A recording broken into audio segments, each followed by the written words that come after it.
What up, guys? Joachim here, Joachim the Convert, aka Joachim Justin Morgan, and I am in my classroom. I just finished school. I kind of wanted to show you guys a little bit about the classroom that I teach in. I teach reading, so we go through a lot of literature, classical kind of Christian literature. I teach in a Catholic school, and the patron saint of my classroom is St. Patrick, who you can see here. And this is St. Patrick's breastplate, which continues down here. The patron saint of the school is St. Helen, the mother of St. Constantine, which you can see there, Agia Eleni in Greek. And then I have, this is our altar kind of area. You can see I have an icon, or the Justinian style icons from Constantinople in the Hagia Sophia. And so I also teach geography. You can see all my maps there, geography and world history, things like that. Primarily, we focus on the North and South America, but we go back and do the cultures that led to North and South America. So because of that, we begin in Europe and do this whole thing through Greece, then the Roman Empire. It's kind of a really quick overview. They'll go through quite a bit more next year. So pretty fun stuff, actually. But the reason I'm making this video, though, is not because of that. But today we just celebrated St. Nicholas Day. We went around and kids set out their shoes, and we put in little candy canes in the shoes. So it was a pretty fun time overall. The kids got really excited. We closed the curtains to the rooms, and it was during my planning period. So my planning period was spent putting candy canes in the shoes of kids who would set their shoes outside the classrooms. But I was thinking about this idea. We read in the Gospels about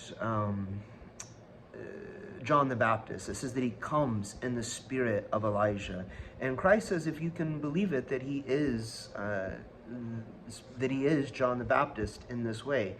And so, you know, this is kind of where you would get like clearly the concept of a patron saint, that we are becoming like this saint. We are taking on the nature of Christ in a similar way that this saint took on the nature of Christ. And that really is what it means to be a saint, is that you've become like Christ.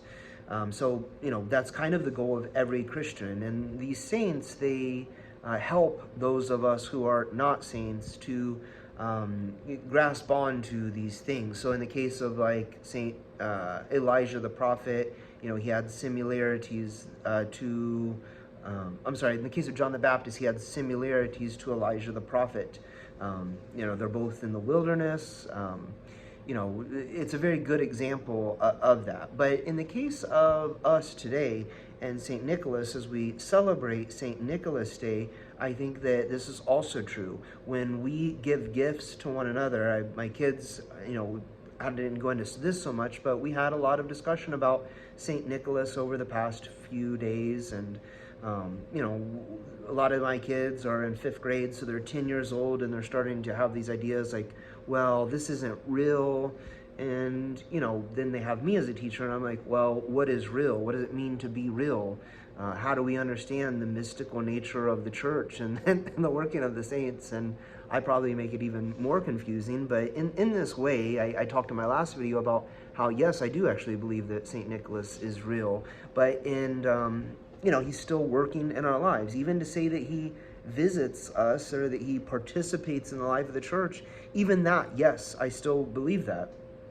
But you know, to kind of look at it from a different way, there's also a way that St. Nicholas continues to be involved in the church, because many of these traditions about giving to one another on around this time of year, I think a lot of the giving was originally done on St. Nicholas Day, which day is December 6th, St. Nicholas Day, the day we commemorate St. Nicholas in the church. But most of that has been moved to December 25th, or the Nativity, the Feast of Nativity. So, but we still, yeah, when we give gifts to one another around this time period or during the Nativity, and the manner that St. Nicholas did in his giving of his material possessions to others, we also are working in the spirit of St. Nicholas. So It is the spirit of St. Nicholas, and if you can believe it, St. Nicholas himself, that is working through us to give to one another. And, I don't think you should go poor over these things. I think you should give according to what you have, and you should give that kind of thing. Don't rob anything. Don't go into debt or anything like that for the purpose of giving, but give according to what you're able. And when we do this, we do it in the manner of St. Nicholas. So we are kind of giving. It is kind of, in a way, in the sense, the spirit of St. Nicholas working in us when we give to one another. So take that for whatever it's worth. I'm glad I got to show you around my classroom a little bit. I don't love the way that my desks are set up, but I kind of try to make it this way so that I can manage the classroom a little better. Fifth graders can be a little bit challenging to keep in order. So that's it. You guys take it easy. Let me know what you thought of that. Post in the comment section below. I'll talk to you guys in a video coming very soon.